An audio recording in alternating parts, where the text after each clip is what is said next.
আসসালামু আলাইকুম। মুশফিকুর রহিম বাংলাদেশ ক্রিকেটের এক অবিস্মরণীয় নাম। আমরা পঞ্চপাণ্ডবের মধ্যেও একজন বলা যায় এবং দক্ষিণ এশিয়ার মধ্যে সবথেকে কনসিস্টেন্ট যদি ব্যাটসম্যান বলি বা সবথেকে কনসিস্টেন্ট ব্যাটসম্যানদের যদি একটা ক্যারিয়ার বলি, লম্বা ক্যারিয়ার বলি, এর মধ্যেও কিন্তু টপ থ্রির মধ্যে মুশফিকুর রহিম। এর মধ্যে ফার্স্ট আছে সচিন টেন্ডুলকার, তার ক্যারিয়ার বড় মুশফিকের থেকে। সেকেন্ডে আছে ইমরান খান পাকিস্তানের, এবং তৃতীয়তে আমাদের মুশফিকুর রহিম। তো বোঝাই যাচ্ছে যে কী লেভেলের ডেডিকেশন বা কী লেভেলের ডেডিকেশন থাকলে আসলে এত বড় একটা ক্যারিয়ার হয়, এবং কনসিস্টেন্টলি তিনি কিন্তু জাতীয় দলে 17 বছর ধরে তিনি খেলে যাচ্ছেন। এবং কালকে বাংলাদেশের আয়ারল্যান্ডের এগেনস্টে তার 100তম টেস্ট, এবং এই বিশাল যে একটা মাইলফলক, এবং বাংলাদেশের প্রথম ক্রিকেটার হিসেবে টেস্ট খেলতেছে 100তম, এটাও মুশফিকের জন্য, আমাদের জন্য খুব বড় গর্বের। এবং যদি মুশফিকুর রহিমের টেস্ট ক্যারিয়ার নিয়ে বলতে চাই, তিনি এই পর্যন্ত 99টা টেস্ট ম্যাচ খেলেছেন।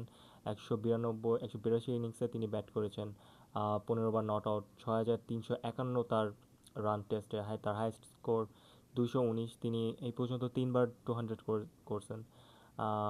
তার ব্যাটিং অ্যাভারেজ, স্ট্রাইক রেট যদি বলি 48.4। তার 12টা একশোর সাথে তিনি 27টা হাফ সেঞ্চুরি, 4 মেরেছেন 740টি চার, এবং 6 মেরেছেন 37টি মুশফিকুর রহিম টেস্টে। এবং কালকে তার জন্য একটা মোটামুটি এক ধরনের চমক বা বলা যায় বিশেষ ধরনের এক ধরনের আয়োজন বিসিবি করেছেন। এর মধ্যে আছেন যে তার প্রথম টেস্টের যে ক্যাপ্টেন হাবিবুল বাশার, এবং তার শেষ যে ক্যাপ্টেন, শেষ ক্যাপ্টেন বলতে 17তম টেস্টের যে ক্যাপ্টেন নাজমুল রহমান শান্ত, দুজনেই তার একটা জার্সি দেওয়া হবে, এবং দুজনেই ওই জার্সিতে তাদের সাইন থাকবেন। অবভিয়াসলি বিসিবি যেই সভাপতি আছেন বর্তমান, আমিনুল ইসলাম বলবো, তার হাত থেকেও তিনি সম্মাননা নেবেন। তাদের একটা ফটো সেশন থাকবে, এবং হাবিবুল বাশার সুমন তার প্রথম টেস্ট ক্যাপ্টেন, তাকে একটা বিশেষ উপাধি দিয়েছেন, সেটা হচ্ছে মিস্টার ক্রিকেট, মিস্টার ডিপেন্ডেবল থেকে মিস্টার ক্রিকেট। হ্যাঁ, আমরা মুশফিকুর রহিম অনেক তর্ক করি, 2019-এর একটা ব্লান্ডার করছেন উনি, এর আগে অনেক ব্লান্ডার করছেন। 2019-এ মুশফিকের ওই যেই নিউজিল্যান্ডের সাথে যেই রান আউটটা মিস করছেন, ওইটার জন্য আসলে বাংলাদেশ পুরো বিশ্বকাপের ক্যাম্পেইন থেকে পিছনে চলে যায়।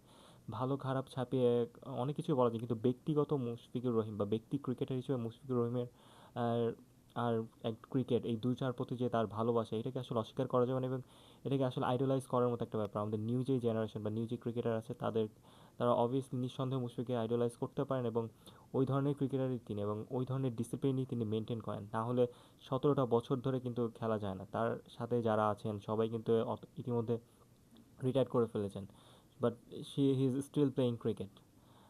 সে এখনও ন্যাশনাল ইন্টারন্যাশনাল ম্যাচ খেলতেছেন। হ্যাঁ, ওডিআই বা টি-20 থেকে তিনি রিটায়ার করছেন, কিন্তু তিনি এখনও টেস্ট খেলতেছেন, বা টেস্টের জন্য মুশফিকুর রহিম এখনও তিনি ফিট, এখনও নিজেকে ফিট রেখেছেন।